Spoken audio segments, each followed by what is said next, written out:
Hello, dear learners. Welcome to our channel. And today I'm going to discuss Ishwaran the Storyteller, Class 9, NCERT English, Chapter 3rd. And this particular chapter written by R.K. Lakshmana. All questions are answered. We will discuss right now. Right? So, without any delay, we have to start. You can see this is the Ishwaran. Ishwaran the storyteller. This particular person is the Ishwaran.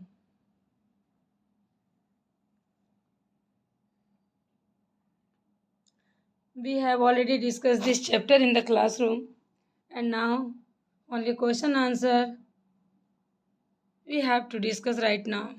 Your very first question is question number 1. In what way is Ishwaran an asset to Mahendra? Mahindra के लिए ईश्वरन एक asset की तरह क्यों था, एक पूंजी की तरह क्यों था, एक मतलब यू कैन से दैट कि वो उसके लिए इतना यूजफुल क्यों था.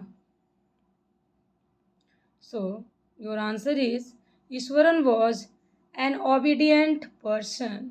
ही was Mahendra's cook and he was very caring and hard working. You know ना, he was very caring and hard working and he did all the jobs such as cooking meal and washing clothes and chatting with Mahendra at night. And he always obeyed his master with full dedication. So he was an asset of Mahendra. तो इन्हीं शब्दों के लिए उनको कहा गया है कि जो महेंद्रा जो ईश्वरन है वो एक एसेट की तरह है महेंद्रा के लिए. वो उसका सारा काम करता है, उसके कपड़े वॉश करता है, उसके लिए मील प्रिपेयर करता है, कुकिंग करता है, यहाँ तक कि उनके लिए ताज़ी हरी वेजिटेबल्स भी वो ग्रो करता है. बहुत सारे काम करता है विदाउट एनी कंप्लेन. कुछ भी कोई कंप्लेन नहीं है करता है, कोई कंप्लेन नहीं करता है और बहुत ही दिल लगाकर सिर्फ और सिर्फ अपना काम करता है. Your next question is how does Eswaran described the uprooted tree on the highway and what effect does he want to create in his listener.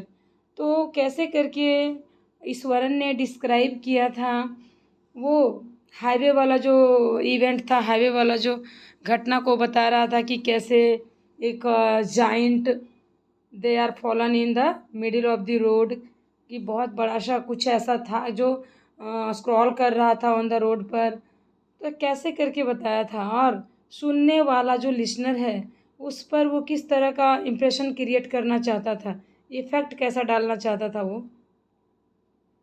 Now your answer is Eswaran describe the uprooted tree in the highway with his hands held out in the dramatic gesture.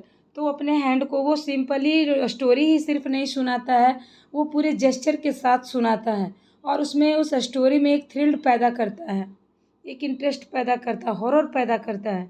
He said the road was deserted and I was all alone. Suddenly I spotted something that looked like an enormous bushy beast lying sprawled across the road. है ना. तो देखिए कैसे वो एकदम से thrill पैदा कर रहा है, क्रिएट कर रहा है. I was half incline to turn and go back but as I came closer, I saw that it was just a fallen tree with its dry branches spread out. और last में क्या कहता है, पहले चीज़ों को बहुत ज़्यादा हॉरेबल कर देता है और फिर बाद में बहुत ही सिंपल तरीके से कहता है कि अरे it was just a fallen tree which with its dry branches spread out, कि वो बस एक सूखा सा पेड़ था, गिरा हुआ पेड़ था और उसकी जो सूखी टहनियाँ थी वो इधर उधर बिखरी पड़ी थी. So he wants to create suspense in his listener. So calculate in your mind that suspense word. He always want to create a suspense in his listener. सुनने वाले के मन में एक सस्पेंस पैदा करना वो चाहता था. Question number 3 is how does he narrate the story of the tusker? Does it appear to be plausible? उसने टस्कर वाली स्टोरी को कैसे नरेट किया था, हाथी और वो महावत, एलिफेंट और महावत वाली स्टोरी को कैसे नरेट किया था कि कैसे वो लोग सारे टेरेस पे चले जाते हैं जब वो हाथी स्कूल के गेट के अंदर आ जाता है, और कैसे इसने कहा था कि ओनली एक स्टिक से उसने टिप टॉय पे एलिफेंट के टिप टॉय पे चोट किया, जिसकी वजह से वो पूरा क्या हो गया, वो कोलैप्स होकर के गिर गया, वो बेहोश हो गया। तो कैसे वो इस तरह से स्टोरी को इंटरेस्टिंग बना रहा है। और आपसे पूछा भी है, does it appear to be plausible, क्या ये प्रशंसनीय है, वो जो इस तरह से सुनाता है, तो क्या आप इसके लिए ईश्वरन की तारीफ करेंगे। Now your answer is, Ishwaran narrated the story of the tusker exaggeratedly, है ना, बहुत ही बढ़ा चढ़ा करके एग्जैजरेट करके बताता है। The tusker having escaped from the timber yard, कि कैसे वो एलिफेंट वहाँ से भाग के आया था, and stamped the bushes, tore up wild creepers and broke the branches at his will, कि उसके रास्ते में जो भी कुछ आया सबको कैसे एकदम स्मैश्ड करते हुए और स्टम्प्ड करते हुए वो निकला था। And the elephant become uncontrollable and enter the school ground, कि कैसे वो अनकंट्रोल होकर स्कूल के ग्राउंड में आया था। इट क्रिएटेड एक केओस देयर, वहाँ पर वो एक केओस फैलाना चाहता था। Everyone in the school tried to escape, सब लोग भागने की कोशिश में थे। No one dare to face the tusker, किसी में हिम्मत नहीं थी कि टस्कर को फेस करे।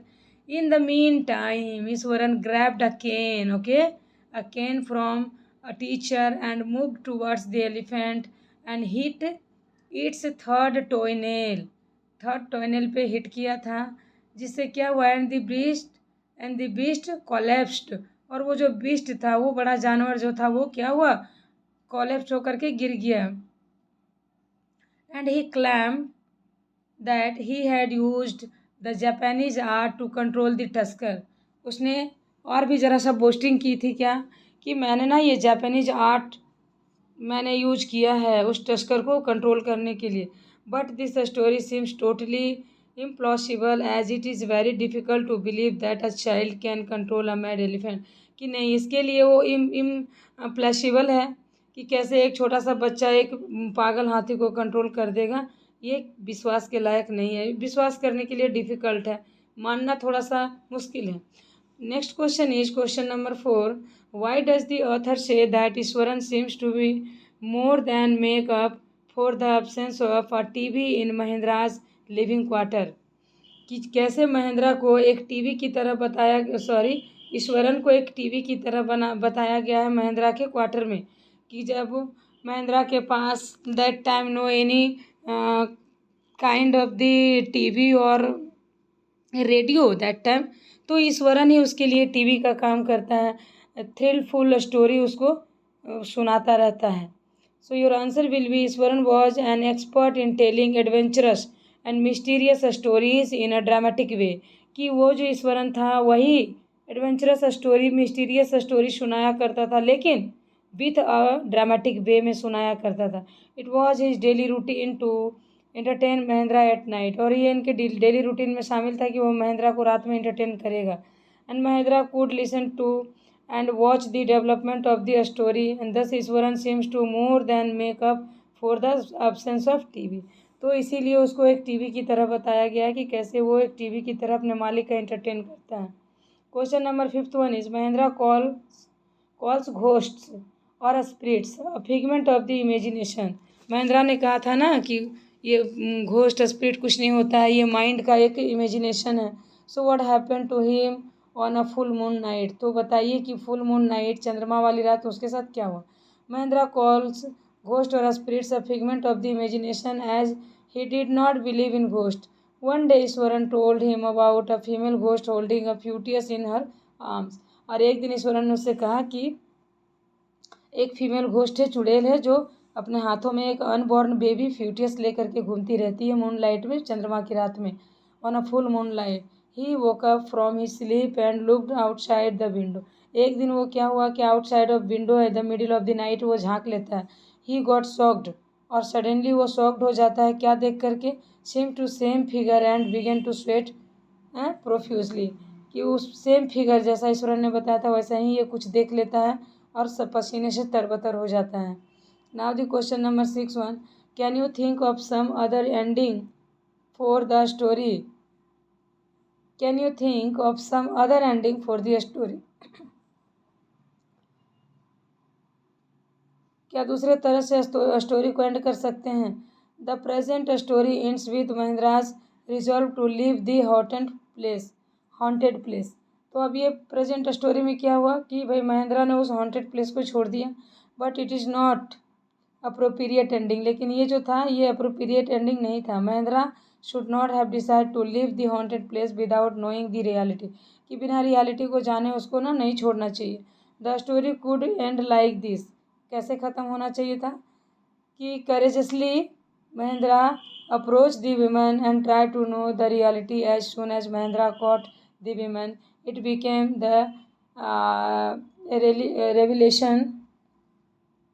रेविलेशन ऑफ द मिस्ट्री, कि उस मिस्ट्री को पता लगा सकता था। It was none but Ishwaran in the guise of a ghost of women, कि ये इससे ज़्यादा कुछ नहीं था कि ईश्वरन ही खुद को महेंद्रा को डराने के लिए इस तरह का घोस्टली फिगर में खुद को डिस्ग्यूज कर लेता है और उसको डराने की कोशिश करता है। Okay, so I think we have completed all these questions related to Iswaran the storyteller, and now thank you so much for watching this video, and we will meet very soon with the another video.